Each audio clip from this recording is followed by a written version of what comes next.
నమస్తే, నేను వ్యాధుగుణ శేఖర్. మీరు చూస్తున్నారు ధర్మచక్రం న్యూస్.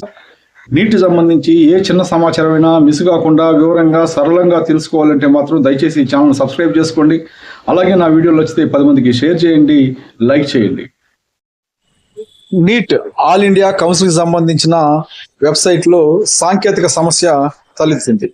ఈ నెల 21వ తారీఖు నుంచి ఆల్ ఇండియా కోటా రిజిస్ట్రేషన్లు మొదలయ్యాయి. అలాగే 22వ తారీఖు నుంచి వెబ్ ఆప్షన్లు కూడా ప్రారంభమయ్యాయి. అయితే తీరా ఇప్పుడు మెడికల్ కౌన్సిలింగ్ కమిటీ ఎవరైతే ఈ ఆల్ ఇండియా కౌన్సిలింగ్ నిర్వహిస్తున్నారో ఆ కమిటీ ఒక పిడుగు లాంటి వార్తని చెప్పింది. 23వ తేదీ సాయంత్రం 5 గంటల సమయంలో వెబ్సైట్ లో ఒక మెసేజ్ అయితే డిస్ప్లే అయింది. ఆ మెసేజ్ సారాంశం ఏంటంటే, కొన్ని కళాశాలలు అవసరమైన ఫార్మేట్ లో సీట్ల డేటాను సమర్పించకపోవడంతో కొన్ని సీట్లు ప్రస్తుతం సీట్ మ్యాట్రిక్స్ లేదా చాయిస్ ఫిల్లింగ్ సమయంలో కనిపించలేదు. సంబంధిత కళాశాలలు సరి చేసిన తర్వాత వీటిని జోడిస్తాము. అదేవిధంగా సాంకేతిక లోపం కారణంగా కొన్ని కళాశాలల సీట్లు 2 సార్లు కనిపించాయి. ఎంసీసీ ఈ డూప్లికేట్ ఎంట్రీలను తొలగిస్తోంది. ఈ సవరణ అమలు చేయడానికి ఈ రోజు అంటే 23/7/2025 సాయంత్రం 5:30 నుంచి సాయంత్రం 6:30 గంటల దాకా చాయిస్ ఫిల్లింగ్ పాజ్ చేయబడుతున్నది.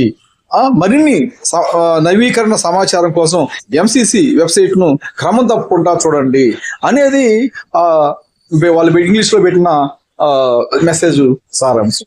ఈ విధంగా అంటే ఆల్ ఇండియా కౌన్సిలింగ్ నిర్వహించే ఎంసీసీ వెబ్సైట్ ఎలాంటి సాంకేతిక సమస్యలు తలెత్తితే కొన్ని సీట్లు కనిపించడం, కొన్ని సీట్లు 2 సార్లు కనిపించడం, ఎలాంటి సాంకేతికమైన సమస్యలు తలెత్తడంతో విద్యార్థులు వాళ్ళ తల్లిదండ్రులు ఆందోళనకి గురవుతున్నారు.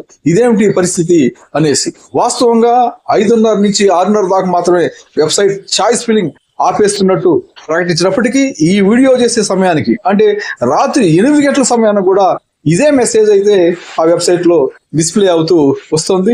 గతంలో ఎప్పుడు ఇలాంటి పరిస్థితి అయితే ఎంసీసీ వెబ్సైట్ లో జరగలేదు. కానీ ఎంత అజాగ్రత్తగా ఎందుకున్నారనేది ఇప్పుడు ప్రశ్న. నీటు ప్రతి దశలోనూ విమర్శలు ఎదుర్కొంటుంది. ఇప్పుడు కౌన్సిలింగ్ దశలో కూడా ఇలాంటి విమర్శలు ఎదుర్కోవాల్సిన పరిస్థితి వస్తుంది. దీనిపైన విద్యార్థుల తల్లిదండ్రులు ఆవేదన, ఆగ్రహం అయితే వ్యక్తం చేస్తున్నారు. దీనిపైన ఎంసీసీ ఎలాంటి వివరణ ఇస్తుంది అనేది చూద్దాం. ఇప్పటికే చాయిస్ ఫిల్లింగ్ చేసిన వాళ్ళ పరిస్థితి అయితే కూడా కొంచెం అర్థం కాని పరిస్థితి ఉన్నది.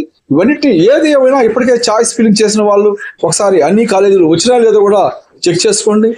మీరు అనుకున్న కాలేజ్ మిస్ అయ్యి ఉంటే మళ్ళీ చెక్ చేసుకొని మళ్ళీ కూడా ఇంకోసారి మీ చాయిస్ ని అప్డేట్ చేసుకోవాల్సిన అవసరం అయితే కనిపిస్తా ఉంది. నమస్తే.